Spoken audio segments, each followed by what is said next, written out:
सभी का बहुत बहुत स्वागत यहाँ पर।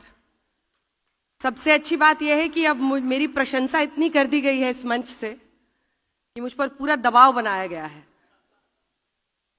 लेकिन जितेंद्र जी और सभी लोग जो यहाँ पर बैठे हैं, आप सभी का बहुत बहुत स्वागत। बहुत सारे चेहरे जो यहाँ पर दिख रहे हैं, वो हर चेहरा अपने आप में एक कहानी है। तो कहते हैं ना कि मिल ही जाएगी मंजिल भटकते भटकते, गुमराह तो वो है जो घर से निकले ही नहीं। आप लोग घर से निकले, आपने हिम्मत दिखाई। भारत का शान एक एक चेहरा आज मेरे सामने यहां पर मौजूद है। और पटना से 2992 किलोमीटर दूर हम लोग दुबई में बैठे हैं एक कमरे में, अपने अंदर बिहार को समेटे। आज आपके सामने एक बिहारी खड़ी है।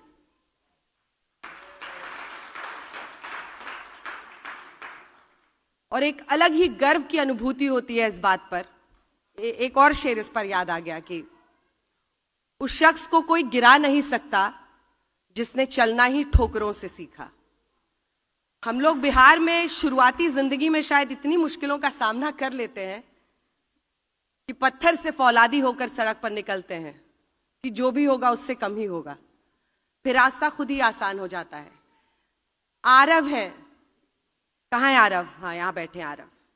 आरव कुछ देर पहले मुझसे मिले थे और आरव ने मुझसे पूछा, ma'am how was your journey, how did you begin your journey? It's all right, आप बैठिए। आपको मैंने कहा था ना, मैं आपको अपनी जर्नी यहां से बताऊंगी, स्टेज से। बिहार से निकलकर दुबई पहुंचना तो अलग बात है, हम लोगों के लिए दिल्ली पहुंचकर कुछ करना ही बहुत बड़ा सपना था। और मैं अकेली निकली थी। मुझे आज भी वो सर्द सुबह याद है जब नीलांचल एक्सप्रेस से मैं राजधानी के दिल्ली रेलवे स्टेशन पर अकेली उतरी थी। संघर्ष जीवन का हिस्सा बनता चला जाता है जब आप बिहार से निकलते हैं, क्योंकि आपके सपने बहुत बड़े होते हैं। और उन्हीं सपनों को पूरा करने के लिए मैंने बहुत आजमाइश की। मैंने बॉटनी ऑनर्स किया, मैंने सोशल वर्क में बहुत दिनों तक काम किया। ये 1993 की बात है, 1993। और उसके बाद एनजीओ से के साथ काम करते करते मुझे लगा कि बहुत ज्यादा परिवर्तन समाज में हो नहीं पाता है, बहुत सीमित रह जाता आपका दायरा। तो हम पॉलिसी को कैसे अफेक्ट कर सकते हैं, हम देश की नीतियों को और देश में जो नेता होते हैं उनकी सोच को कैसे चैलेंज कर सकते हैं। तब मेरा जो रुझान है वो पत्रकारिता की तरफ बढ़ा और फिर बाकी की कहानी है। लगभग 20 से ज्यादा वर्ष अब हो चुके हैं पत्रकारिता में और आज यहाँ पर मौजूद हूं मैं आपके सामने। तो कुछ तो मैंने हासिल कर ही लिया होगा जीवन में, हालांकि मुझे आज भी लगता है कि बहुत कुछ करना बाकी है और अभी शुरुआत ही है। लेकिन बात बिहार की हो रही थी। बिहार हमारे लिए क्या है? बिहार हमारे लिए माँ है, अबीर है होली का, दिया है दिवाली का, छठ पूजा में गंगा घाट है, मिथिला की मिठास है, वैशाली का वैभव है, भोजपुरी का अलग मजा है, राजेंद्र प्रसाद की धरती है, गौतम बुद्ध की भूमि है, जेपी का आंदोलन है। लेकिन आज बिहार कहां खड़ा है? ये सवाल हम सबके मन को कचोटता है कि हम बाहर आकर तो इतना चमक लेते हैं, अपनी जगह बना लेते हैं, हर क्षेत्र में हम सर्वोच्चता तक पहुंच जाते हैं, लेकिन उस बिहार में क्या रह जाता है पीछे? आखिर क्यों वो राज्य आज भी, जैसा मनीष जी ने बताया कि चाहे पर कैपिटा इनकम हो या बहुत सारे अन्य मुद्दे हैं, उसमें वो बिहार पीछे क्यों छूट जाता है? तो शायद आप लोग इसीलिए इकट्ठा हुए हैं कि कुछ योगदान आपका हो। मैं भी उसमें योगदान करने को तैयार हूं। और बिहारी तो वैसे ही अपने आप में बिंदास होता है, लाजवाब होता है, मददगार भी बहुत होता है। अच्छा, 7 घर दूर भी किसी के घर में परेशानी हो तो पहुंच जाएगा मदद करने के लिए। 4 लोग पहुंच जाएंगे और बोलेंगे नहीं हम मदद करेंगे आपकी, बताइए क्या दिक्कत है, हम सुलझाते हैं। तो हम लोगों का एक अलग तरीका है जीने का, हमेशा लोगों को साथ लेकर चलने का। और इसीलिए कहते हैं कि हम हवाओं का रुख बदल रहे हैं, आए दुनिया हमारे साथ चले।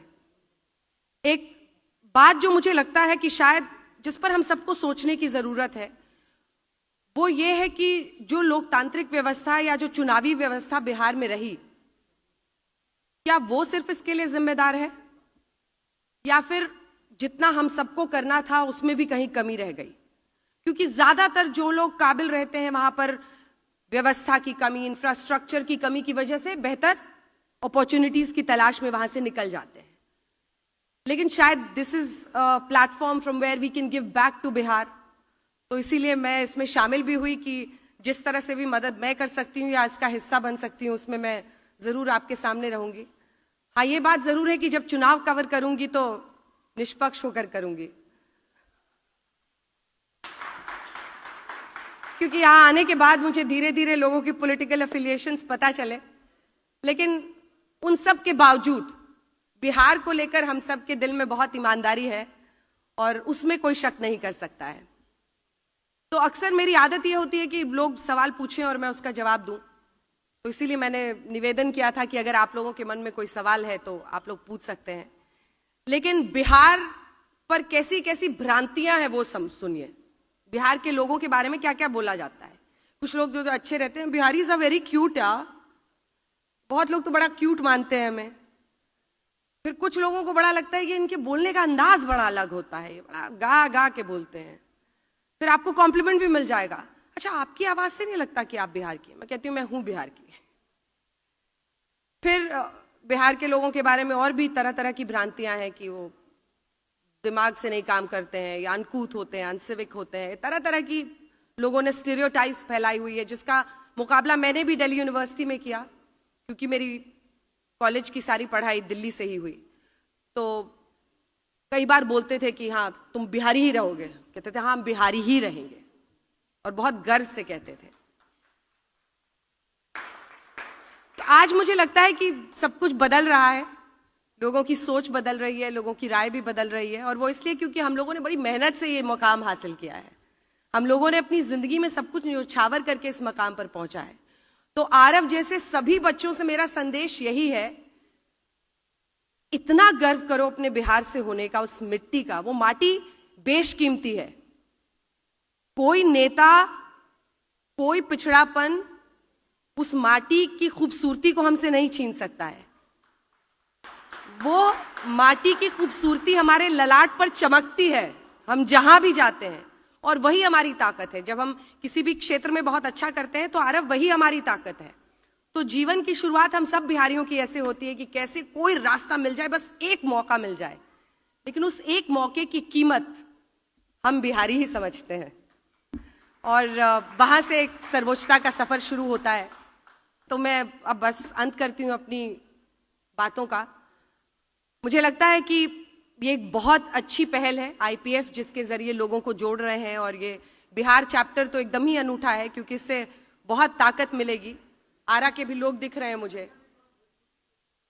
आरा जिला घर बा, कौन बात का डर बा, बोली रहुआ का बोले के बा। हम तो भोजपुरी में एकदम पारंगत बानी। हाँ तो ठीक है, बोला अहाँ किया करे छी ना करे छी, हमें सब भाषा पता है, थोड़ी बहुत हर भाषा पता है, लेकिन भोजपुरी में तो अच्छा बड़ा दिलचस्प है। मेरे पिताजी के साथ जब हम लोग छोटे थे तो जाते थे, तो जैसे ही मनेर के पास पहुंचने लगे, गांव की तरफ पहुंचने लगे, तो गाड़ी में अंदर भी हम लोगों से भोजपुरी में बात करने लगते थे। अब अगर बाहर वालों से तो कर रहे हैं, हमसे क्यों भोजपुरी में बात कर रहे हैं। तो ये मिट्टी और ये खुशबू आती है वो हवा की, और वो हमें वो लाती है अपना जो बचपन बीता है उसकी कहानी लाती है मन में, इसीलिए हम लोग भोजपुरी में बात करते हैं। तो भोजपुरी कितने लोग हैं आरा के यहाँ पे? काफी लोग हैं। हाँ, सिवान की संख्या ज्यादा है, ठीक है।